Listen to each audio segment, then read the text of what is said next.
Guys आज पढ़ते हैं स्टैंडर्ड 8 की जीएससीबी की हिंदी की सेमेस्टर 2 की लेसन नंबर 7 हार की जीत। ये लिखी है सुदर्शन ने। माँ को अपने बेटे और किसान को अपने लहलहाते खेत देखकर जो आनंद आता है वही आनंद बाबा भारती को अपना घोड़ा देखकर आता था। लगभग ये स्टोरी है जिसके अंदर कैसे बताया हुआ है कि माँ को जैसे अपने बेटे को खेलते हुए कितनी मज़ा आती है, वैसे करके हमारा एक कैरेक्टर है लेसन का जो है बाबा भारती, उसे अपना घोड़ा देखकर बहुत ही खुशी होती है। भगवत भजन से जो समय बचता था वह घोड़े को अर्पण हो जाता था। भगवान की भक्ति के बाद बाबा भारती के पास जो भी समय बचता था वो सिर्फ घोड़े की देखभाल करने में लगा देते थे।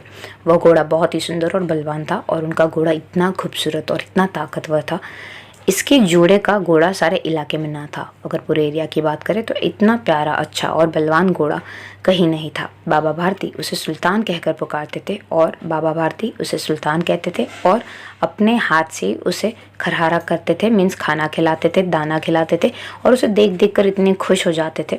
उन्होंने रुपया, माल, अशबाब, ज़मीन आदि अपना सब कुछ छोड़ दिया था। उन्होंने पैसे, अपनी बीवी, बच्चे, ज़मीन सब छोड़कर इसकी सेवा में लग गए और भगवान भक्ति में लग गए।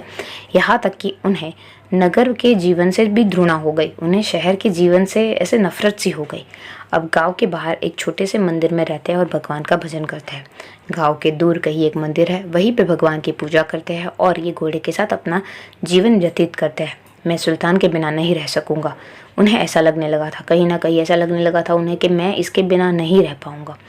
वो उनकी चाल पे मानो लट्टू जैसे थे। कहते जैसे चलता है, जैसे मोर घटा को देखकर नाचता हो, जैसे बादल कैसे गिर गए और मोर नाचने लगता है, उस हिसाब से वो बहुत ही लट्टू थे उसकी चाल पे। जब तक संध्या के समय सुल्तान पर चढ़कर 8-10 मील का चक्कर ना लगा लेते उन्हें चैन नहीं आता था। ऐसा माना जाता है कि शाम के समय वो 8-10 किलोमीटर दूर तक सुल्तान पर बैठकर जब तक सवारी नहीं कर लेते उन्हें सुकून नहीं मिलता था। वो इतना चाहते थे अपने घोड़े को। खड़क सिंह इस इलाके का खूंखार डाकू था। हमारा दूसरा कैरेक्टर यहाँ पे एंटर हो रहा है कि खड़क सिंह एक्चुअली वो इलाके का बहुत ही मशहूर खूंखार डाकू होता है। लोग उनका नाम सुनकर ही कांपने लगते थे और होते होते सुल्तान की कीर्ति उसके कानों में तक भी पड़ गई। और देखने जाएंगे तो उन्हें नहीं पता था पहले घोड़े के बारे में, लेकिन घोड़ा इतना सुंदर, इतना बलवान था कि ये सारी जो अफवाहें थी, ये जो न्यूज़ थी वो पूरे गाँव में फैल गई। और ये एक दिन खड़क सिंह की कानों तक भी ये आवाज़ आई और ये न्यूज़ आई कि इतना अच्छा घोड़ा और मुझे नहीं मिला। ऐसे उनका हृदय उसे देखने के लिए अधीर हो चुका। जैसे ही उन्हें ये न्यूज़ पता चली कि हमारे एरिया में इतना खूबसूरत घोड़ा है जिसकी जोड़ का और कोई घोड़ा नहीं है, तो उनसे रहा नहीं गया। उनके मन में मनो ही मन इच्छा जाहिर कर दी कि मुझे वो घोड़े को देखना ही है। वह एक दिन दोपहर के समय बाबा भारती के पास पहुंचा और नमस्कार करके बैठ गया। एक दिन की बात है, एक शाम को वो बाबा भारती के पास जाता है और दोपहर में एक्चुअली जाता है और वहाँ पे जाके वो बैठ जाता है। बाबा भारती से ने पूछा कि खड़क सिंह क्या हाल है, कि क्या आपकी क्या हाल है। ऐसा खड़क सिंह ने ऐसे सिर झुकाकर जवाब दिया कि बस आपकी ही मेहर है, आपकी ही दया है, कहो इधर कैसे आ गए। तो बाबा भारती ने पूछा कि यहाँ आने का रीज़न क्या है, वो पूछा। तो उसने बोला कि मैंने सुल्तान के बारे में बहुत कुछ सुना है, तो सुल्तान की चाह खींच लाई कि मैं उसे देखने के लिए इतना आतुर हूँ कि बस उसकी जो चाहत है मुझे यहाँ तक लेकर आ गई है। सो बाबा भारती ने अपने ही घोड़े की प्रशंसा करते हुए बोला, विचित्र जानवर है, देखोगे तो प्रसन्न हो जाओगे, कि एक बार ही देखा ना तो इतना दिल खुश हो जाएगा कि मानोगे नहीं, इतना प्यारा है। और वो अपने घोड़े की तारीफ़ कर रहा होता है।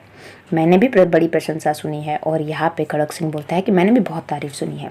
तो वापस से बाबा भारती बोलते कि उसकी चाल तुम्हारा मन मोह लेगी, कि वो जिस हिसाब से चलता है ना तुम बहुत ही इम्प्रेस हो जाओगे। तो वापस से खड़क सिंह बोलता है, कहते हैं देखने में भी बड़ा सुंदर है, कि दिखता भी बहुत मस्त है। तो यहाँ पे बाबा भारती वापस जवाब देते हैं, क्या कहना, जो उसे एक बार देख लेता है बस हृदय पर उसकी छवि अंकित हो जाती है, कि वो इतना प्यारा दिखता है कि एक बार उसे देख लेना तो दिल के ऊपर उसकी पिक्चर सी क्रिएट हो जाएगी, दिल में छप जाएगी उसकी इमेज। सो यहाँ पे खड़क सिंह जवाब देते बोलता है कि बहुत दिनों से अभिलाषा है, कि बहुत दिनों से मेरी ये इच्छा है, मैं यहाँ पे आज टाइम निकाल कर यहाँ पे उपस्थित हुआ हूँ, तो मैं उसे देखने की इच्छा यहाँ पे मैं व्यक्त करता हूँ। बाबा भारती और खड़क सिंह अस्तबल में पहुँचे और बाबा भारती बहुत ही अच्छे इंसान थे, तो खड़क सिंह को वहाँ पे लेके गए। बाबा ने घोड़ा दिखाया और घमंड से खड़क सिंह के घोड़े दिखाने पर आश्चर्य से बाबा ने ऐसे घमंड से उसको घोड़ा दिखाया और खड़क सिंह ने बहुत ही आश्चर्य से घोड़ा देखा कि वाह कितना अच्छा घोड़ा है। उसने सहस्त्र घोड़े देखे थे, परंतु ऐसा बाका घोड़ा उसकी आंखों से कभी ना गुजरा था। उसने बोला कि मैं तो डाकू हूँ और मैंने तो इतने सारे घोड़े देखे थे, लेकिन इतना प्यारा, इतना बलवान, इतना बाका मैंने ऐसा घोड़ा कभी नहीं देखा था। उसने मन ही मन विचार कर लिया खड़क सिंह ने कि अब मैं इसे नहीं छोड़ूंगा, इसे तो मैं अपना बना के ही रहूँगा। सोचने लगा भाग्य की बात है, और खड़क सिंह सोचने लगा कि यार ये तो नसीब की बात है कि ऐसे बाबा भारती के पास ऐसा घोड़ा है, ऐसा घोड़ा खड़क सिंह के पास होना चाहिए। और वो सोचने लगा कि ऐसा घोड़ा तो मेरे पास होना चाहिए। ये साधु के लिए ये क्या लाभ की चीज़ है, उसे क्या फ़ायदा होगा इसे। कुछ देर तक आश्चर्य से खड़ा रहा, और वो इतना खो गया उसे देखने में कि वो आश्चर्य से वही खड़ा हुआ थोड़ी देर तक। इसके पश्चात उसके हृदय में हलचल होने लगी, और ऐसे सब चीज़ें अंदर उसके मन के अंदर ऐसी इच्छा होने लगी कि मैं इसको अभी अपना बना के ही रहूँगा। बालकों की सी अधीरता से बोला, परंतु बाबा जी इसकी चाल ना देखी तो क्या देखा। और वैसे उससे रहा ना गया, जैसे छोटा बच्चा जिद कर बैठता है, वैसे ही उसने बाबा भारती से कह दिया कि यार उसकी चाल नहीं देखी तो और क्या देखा, प्लीज़ दिखाइए ना। बाबा जी भी मनुष्य ही थे, और बाबा जी बहुत ही नेक दिल इंसान थे। अपनी वस्तु की प्रशंसा दूसरे के मुंह से सुनने के लिए उनका हृदय अधीर हो गया था कि अपने घोड़े की प्रशंसा किसी के मुंह से सुनने के लिए वो इतने उतावले वो भी थे जितना उतावला खड़क सिंह वो घोड़े की चाल देखने के लिए था। घोड़े को खोलकर बाहर ले गए। घोड़ा वायु वेग में उड़ने लगा, इतना जोर से दौड़ा दौड़ा दौड़ा, और उसकी चाल देखकर मानो उसके हृदय पे, खड़क सिंह के हृदय पे सांप लौट गया कि अब तो उसने निश्चय कर लिया कि ये घोड़े को मैं हासिल करके ही रहूँगा। वह डाकू था, और जो वस्तु उसे पसंद आ जाए उस पर वह अपना अधिकार समझने लगता था। और वो डाकू था, और डाकू तो होते ही है कि उसको अगर कोई चीज़ पसंद आ जाए तो उसको अपना बनाने में कोई कसर नहीं छोड़ते। उसी हिसाब से घोड़े को अपना बनाने की चाह उसके मन में जग गई। उसके पास बाहुबल था और आदमी थे।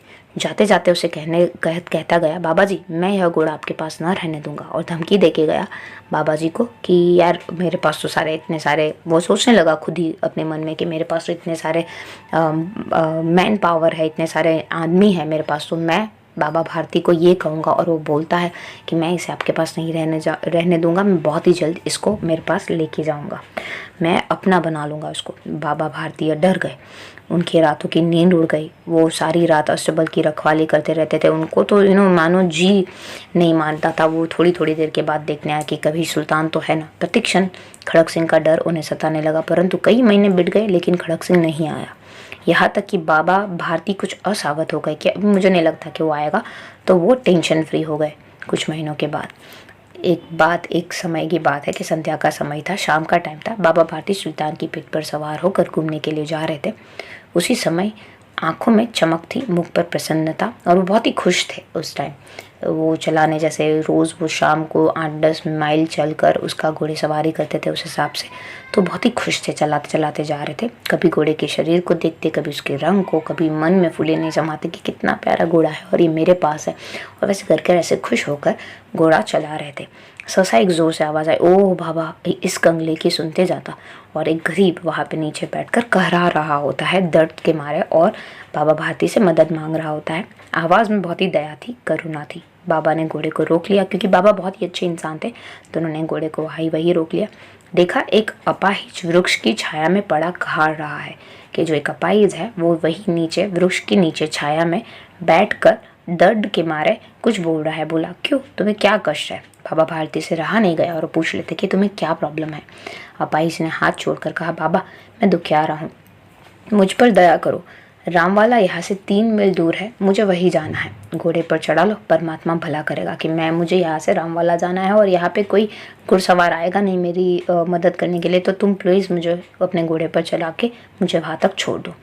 तो बाबा भारती ने पूछा, वहाँ तुम्हारा कौन है? तो उन्होंने बोला कि दुर्गोदत्त वेद नाम सुना है, मैं उनका सौतेला भाई हूँ, कि एक डॉक्टर जो है दुर्गोदत्त करके, मैं उसका सौतेला भाई हूँ।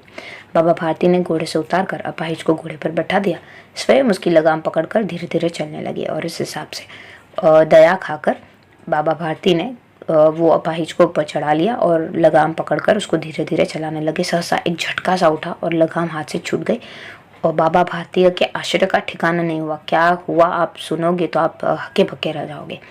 उसने आश्चर्य का ठिकाना न रहा जब उन्होंने देखा कि अपाहिज घोड़े की पीठ पर तनकर बैठा है और घोड़े को दौड़ा लिए जा रहा है। एक ही पल में वो घोड़े को दौड़ाकर अपाहिज आगे निकल गया। उनके मुख से भय, विस्मय और निराशा मिली हुई चीख निकल गई। वो जोर से चिल्लाए डर के मारे। वो समझ गए कि ये कौन होगा। वह अपाहिज और कोई नहीं था, खड़क सिंह भेष बदलकर उन्हें ये घोड़ा उनके पास से ले जाने के लिए आया था। बाबा भारती कुछ देर तक तो चुप रहे, उसके पश्चात कुछ निश्चय कर पूरे बल से चिल्लाकर बोले, जरा ठहर जाओ। सो बाबा भारती वहाँ तक चुप रहकर बोले। उसके बाद पूरा निश्चय कर बोले, जरा ठहर जाओ, थोड़ा रुको। खड़क सिंह ने आवाज़ सुनकर घोड़ा रोक लिया और खड़क सिंह ने रुकाया भी। गर्दन पर हाथ फिराते हुए बोला, बाबा भारती, यह घोड़ा अब नहीं दूंगा कि अब ये मेरा है, अब मैं आपको ये घोड़ा हरगिज़ नहीं दूंगा। तो बाबा भारती ने बोला, मगर एक बात सुनते जाओ। खड़क सिंह ठहर गया। बाबा भारती ने निकट जाकर उसकी ओर ऐसी आंखों से देखा जैसे बकरा कसाई को देखता है, और बाबा भारती उसके पास गए, मानो इस हिसाब से देख रहा हो कि खड़क सिंह यहाँ पे कसाई हो और वो खुद बकरे हो। फिर कहा, यह घोड़ा तुम्हारा हो चुका है, हाँ मैं नहीं मांगूंगा ये घोड़ा, अब ये घोड़ा तुम्हारा ही है। मैं तुमसे इसे वापस करने के लिए नहीं कहूँगा, परंतु खड़क सिंह केवल एक प्रार्थना करता हूँ, उसे अस्वीकार ना करना, नहीं तो मेरा दिल टूट जाएगा। और एक रिक्वेस्ट यहाँ पे बाबा भारती खड़क सिंह से करते हैं कि प्लीज़ ये बात मान लो, क्योंकि अगर नहीं मानोगे तो मेरा दिल टूट जाएगा। खड़क सिंह भी थोड़े बहुत अच्छे इंसान थे और बाबा भारती के नेचर को जानकर उन्होंने ये बात को सुनना मंजूर किया। बाबा जी आज्ञा कीजिए, मैं आपका दास हूँ, केवल ये घोड़ा नहीं दूंगा कि मैं आपकी सारी बात सुनूंगा, लेकिन ये घोड़ा मैं आपको नहीं दूंगा। अब घोड़े का नाम ना लो, मैं तुमसे इसके विषय में कुछ नहीं कहूँगा। मेरी प्रार्थना केवल यही है कि इस घटना को किसी के सामने प्रकट मत करना कि ये जो हमारे बीच में हुआ ना, ये किसी को बताना मत। खड़क सिंह का मुंह आश्चर्य से खुला रह गया। उसका विचार था कि उसे घोड़े को लेकर यहाँ से भागना पड़ेगा, परंतु बाबा भारती ने स्वयं उसे कहा कि इस घटना को किसी के सामने प्रकट ना करना। खड़क सिंह तो सोच रहा था कि उसके ये घोड़ा भगा के ऐसे लेके जाना पड़ेगा, लेकिन यहाँ पे बाबा भारती उसको घोड़ा दे दिया और बोला कि इसका कोई जिक्र मत करना। तो यहाँ पे खड़क सिंह थोड़ा सा कंफ्यूज सा हो गया कि ऐसा क्यों कहा, इससे क्या प्रयोजन सिद्ध होता है, कि इससे क्या साबित होता है। खड़क सिंह ने बहुत सोचा, बहुत सिर मारा, परंतु उनको कुछ समझ में ही नहीं आया। हार कर उसने अपनी आंखें बाबा से चेहरे पर गड़ा दी और पूछा, बाबा जी इससे आपको क्या डर है कि मैं ये अगर किसी को बता दूंगा तो आपको क्या डर लग रहा है कि क्या हो जाएगा इससे। सुनकर बाबा भारती ने उत्तर दिया कि लोगों को अगर इस घटना का पता चलेगा तो वो किसी गरीब का विश्वास न करेंगे। यह कहते कहते उन्होंने सुल्तान की ओर से मुंह मोड़ लिया और जैसे उनका कोई संबंध ही नहीं रहा। बाबा भारती ने जवाब देते हुए कहा कि अगर कोई ज़रूरतमंद को या फिर गरीब को कल को बहुत ज़्यादा ज़रूरत भी होगी ना, तो तुम्हारा विश्वास नहीं करेंगे जस्ट बिकॉज ऑफ तुमने ये किया है। सो बस किसी को बताना मत, नहीं तो लोगों का गरीब से विश्वास उठ जाएगा। और वैसे करके घोड़े से मुंह फिराकर वो आगे बढ़ जाते हैं, मानो वो घोड़े को जानते ही नहीं हो। बाबा भारती चले गए, परंतु उनके शब्द खड़क सिंह के कानों में गूंज रहे थे। लेकिन खड़क सिंह का मानो हृदय परिवर्तन सा हो गया ये सेंटेंस सुनकर, और वो बारी बारी ये सेंटेंस को दोहरा रहे थे, माइंड में गूंज रहे थे उसके। सोचता था कैसे ऊंचे विचार है, पवित्र भाव है, कितने अच्छे इंसान, कितने अच्छे विचार, कितना पवित्र विचार है। इन्हें इस घोड़े से प्रेम था और उन्हें बहुत ही प्यार आ गया ये घोड़े से। इसे देखकर उनका मुख फूली की नाई खिल जाता था और बोले कि कैसे है कि ये घोड़ा उनको इतना अच्छा था कि उनका मुख पूरा फूल जाता था खुशी के मारे। और यहाँ पे वो बिना घोड़े ले चले गए। कहते थे इसके बिना मैं नहीं रह सकूँगा। इसकी रखवाली में वे कई रात सोए नहीं, भजन भक्ति ना कर रखवाली करते रहे, परंतु आज उनके मुंह पर दुख की रेखा तक दिखाई नहीं पड़ी। आज घोड़ा जब यहाँ पे नहीं है तो उन्हें टेंशन भी नहीं है। मेरे डर के मारे उन्होंने ना पूजा भाव किया, सिर्फ उसकी रखवाली करते रहे। और जब घोड़ा चला गया तो कुछ नहीं बोला, सिर्फ इतना गरीबों के लिए सोचा, अपने लिए भी नहीं सोचा। ये सब चीज़ें खड़क सिंह को बेबाक कर रही थी, उसे सोचने पर मजबूर कर रही थी। उन्हें केवल यह ख्याल था कि कहीं लोग गरीबों पर विश्वास करना ना छोड़ते। ऐसा मनुष्य मनुष्य नहीं, देवता है। कहीं ना कहीं खड़क सिंह को ये रियलाइज़ हो गया कि ये आम मनुष्य नहीं है, ये देवता की कैटेगरी वाला इंसान है, जो ये सिचुएशन में भी अपना नहीं सोच रहा है, दूसरों का सोच रहा है। रात्रि के अंधकार में खड़क सिंह बाबा भारती के मंदिर में पहुंचा। चारों ओर सन्नाटा था। आकाश में तारे टिमटिमा रहे थे कि आजू बाजू आकाश में हर जगह पे तारे टिमटिमा रहे थे। थोड़ी दूर गाँव में कुत्ते भौंक रहे थे, दूर कुत्ते भौंक रहे थे। मंदिर के अंदर कोई आवाज़ नहीं सुनाई दे रहा था। खड़क सिंह सुल्तान की बाग पकड़ते हुए, गर्दन के अंदर जो डोरी होती है वो पकड़ते हुए धीरे से अष्टबल के फाटक तक पहुंचा और फाटक खुला पड़ा था।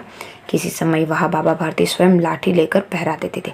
एक टाइम की बात है, यहाँ पे खड़क सिंह ये प्लानिंग कर रहा है कि ये जो घोड़ा है वो वापस वही रख आए, क्योंकि उसके हृदय पर बहुत ही गहरी चोट हुई थी बाबा भारती के ये व्यवहार की वजह से। अभी जब वो अष्टबल के अंदर घोड़ा वापस रखने जाते हैं तो अष्टबल खुला ही पाते हैं कि यहीं पे बैठकर बाबा भारती पहरा देते। लेकिन आज उन्हें ना कोई चोरी का, डाके का कोई भय नहीं था। खड़क सिंह ने आगे बढ़कर सुल्तान को उसके स्थान पर बांध दिया और बाहर निकलकर सावधानी से फाटक बंद कर दिया। इस समय उनकी आंखों में नेकी के आंसू थे और खड़क सिंह की आंखों में से आंसू निकल गए, मानो उन्हें बहुत ही रोना आ रहा था, उनकी किए पर पछतावा था। रात्रि का तीसरा पहर बीत चुका था, मतलब रात के लगभग 3-4 बज चुके थे। चौथा पहर आरंभ होने से ही बाबा भारती अपनी कुटिया के बाहर आए। 5-6 बजे होंगे सुबह के, और बाबा भारती पता नहीं क्यों उनको आवाज़ आई दिल से कि कहीं सुल्तान उनकी मदद के लिए वेट कर रहा है, कि वो सुल्तान वहीं पे होगा। और वो कुटिया के बाहर आ गए। एज यूजुअल ठंडे पानी से नहा लेते हैं, और उसके पश्चात मानो कोई स्वप्न में से चल रहा हो ये सब चीज़ें, उनके पाँव अचानक ही वो अस्तबल की ओर चले जाते हैं। परंतु फाटक पर पहुंचकर उन्हें अपनी भूल का प्रतीत होता है कि अभी कहाँ सुल्तान है। मानो रोज़ कैसे होता है ना कि नहाकर सीधा घोड़े को देखने जाना, उस हिसाब से वो वहाँ पे चल पड़ते हैं, लेकिन उन्हें रास्ते में ही अपनी भूल का प्रतीत होता है कि अब सुल्तान कहाँ है।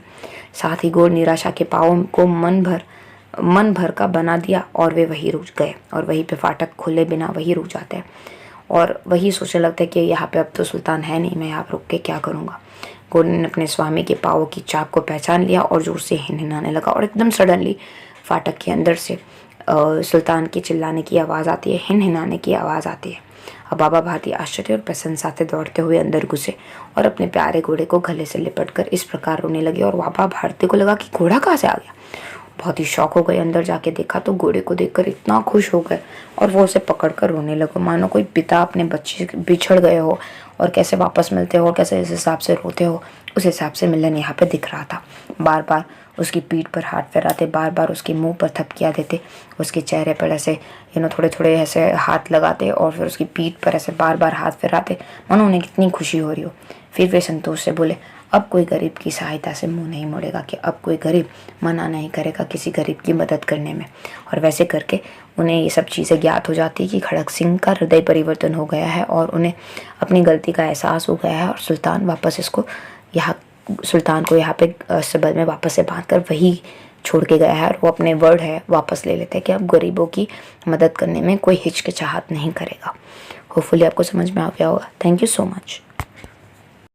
अभी तक आपने हमारी चैनल को सब्सक्राइब नहीं किया है तो सब्सक्राइब आइकन को क्लिक करके सब्सक्राइब कर दीजिए। कमेंट में ज़रूर बताइए वीडियो आपको कैसी लगी, और लाइक करना मत भूलिएगा। Thank you so much.